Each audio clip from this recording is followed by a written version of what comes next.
In the labyrinthine alleys of a forgotten city, where the sun cast long, melancholic shadows and the air hung heavy with the dust of forgotten dreams, lived a boy named Cale.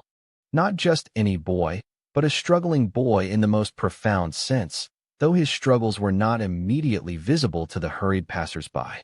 Cale was an enigma, a whisper in the wind, a fleeting shadow that moved with a peculiar grace through the bustling markets and quiet courtyards.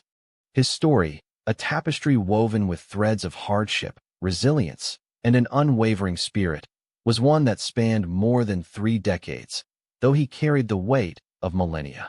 Cale was born into a time of great upheaval, an era marked by cosmic shifts and the slow decay of ancient prophecies. His birth was not heralded by joyous celebrations, but by hushed whispers and fearful glances. He was, from his very first breath, different. His eyes, a startling shade of violet, held a wisdom that belied his infant form, and a faint, ethereal glow often emanated from his tiny hands.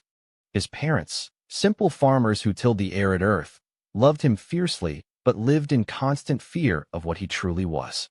As Cale grew, so did his struggle. It wasn't the struggle of hunger, though food was often scarce. It wasn't the struggle of poverty, though his family possessed little. Cale's struggle was existential, a battle against the very fabric of his being. He was a vessel, a living repository of ancient knowledge, a consciousness that had traversed countless epochs, experiencing the rise and fall of civilizations, the birth and death of stars. Every memory, every emotion, every triumph and tragedy of these past lives resided within him, a cacophony of voices vying for dominance, a torrent of experiences threatening to drown his nascent self. At 5, Cale could speak a dozen ancient languages, though he had never been taught. At 10, he could recite historical events with unnerving accuracy, detailing battles and treaties that predated written history. His family, terrified, kept him isolated, fearing that his gifts would draw unwanted attention. Cale, in his solitude, delved deeper into the depths of his own mind, grappling with the immense burden of his past. He felt like a lone tree, its roots reaching into the bedrock of time, its branches swaying in the winds of an uncertain future. The world outside their secluded farm was oblivious to the quiet drama unfolding within Cale. Kingdoms rose and fell, wars raged, and technological marvels transformed the landscape, yet Cale remained a silent observer, his inner world a maelstrom of cosmic proportions. He yearned for normalcy, for the simple joys of childhood, but how could he be normal when he carried the weight of 30,000 years? Each memory was a scar, each past life a phantom limb that ached with unfulfilled desires and forgotten loves. One day, a traveling mystic, a wizened old woman with eyes as ancient as Cale's, stumbled upon their farm. She recognized him instantly, not as a boy, but as the keeper of ages, a mythical figure whispered about in the most arcane texts. She did not fear him, but bowed before him, her voice trembling with reverence. "The time of awakening is near, young one," she croaked. "The veil is thinning, and the echoes of your past are growing louder. You must embrace your destiny, or be consumed by it." Her words, cryptic as they were, ignited a spark within Cale.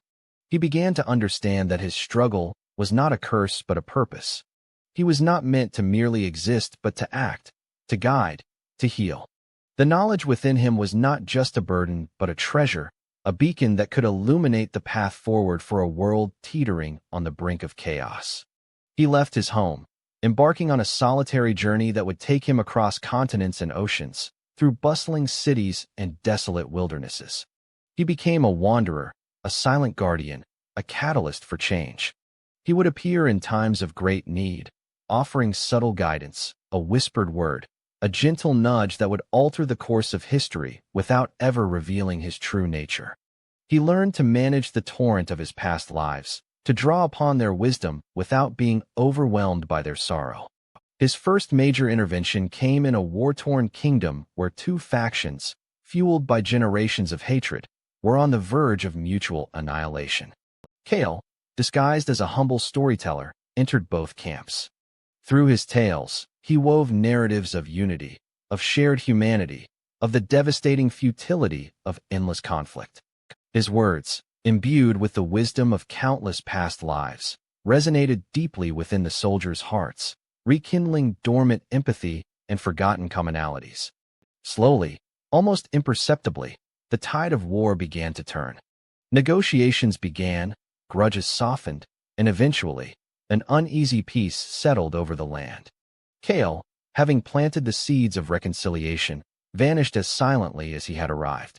Years later, he found himself in a bustling metropolis gripped by a devastating plague. The healers were overwhelmed, the people desperate, and despair hung heavy in the air like a shroud. Kale, drawing upon forgotten medical knowledge from a past life as an ancient physician, subtly guided a young, ambitious healer towards a forgotten herb, a rare flower that held the key to a cure. He did not reveal the cure himself, for direct intervention was forbidden by the cosmic laws that governed his existence.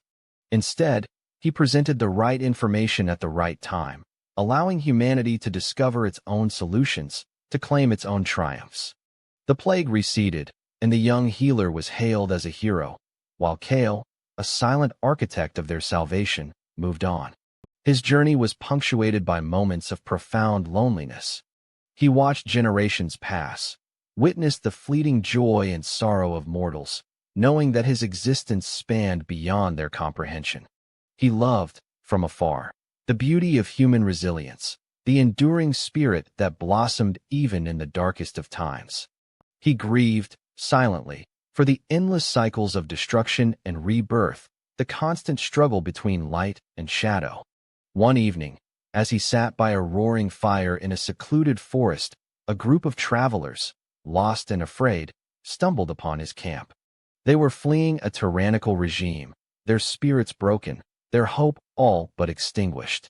Kale, with his quiet demeanor and serene eyes, offered them food and warmth. He listened to their tales of woe, their voices laced with despair. He did not offer empty platitudes or false promises.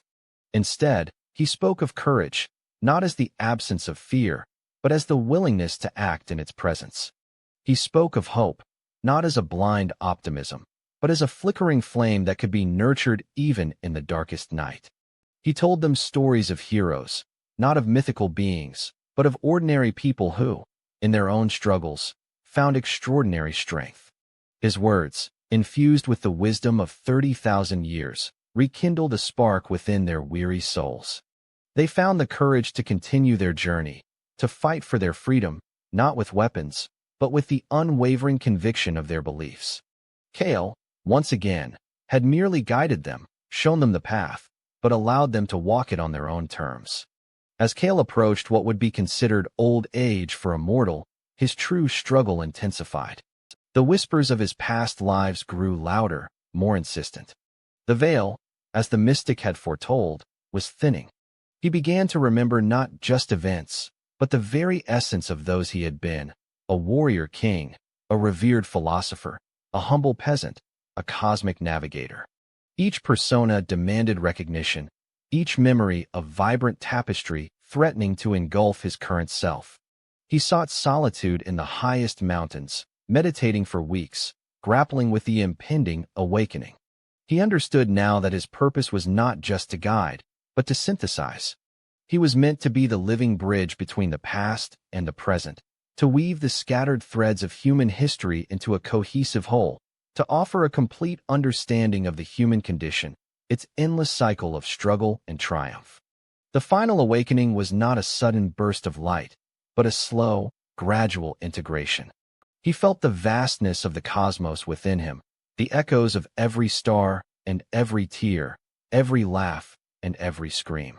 He was no longer just Kale, the boy who struggled, but Kale, the embodiment of 30,000 years of human experience, a living chronicle of existence.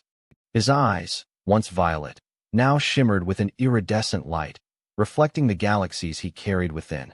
He emerged from the mountains, not as a frail old man, but as a being of profound serenity and immense power. He did not seek recognition or worship. His purpose remained the same: to guide, to inspire, to illuminate. He continued to wander, a silent observer, a gentle hand in the grand tapestry of human destiny. His struggle was not over, for the act of balancing such immense knowledge and wielding such subtle influence was a constant challenge. But now, it was a struggle embraced, a purpose fulfilled. Kale, the boy who carried 30,000 years of memories, had finally found his place, not as a relic of the past, but as a beacon for the future, a living testament to the enduring power of the human spirit, a spirit that, through all its struggles, never ceased to strive, to learn, to evolve. And so, the story of Kale, the struggling boy of 30,000 words, continued, woven into the very fabric of time, a timeless tale of resilience, wisdom, and the quiet heroism of an extraordinary soul.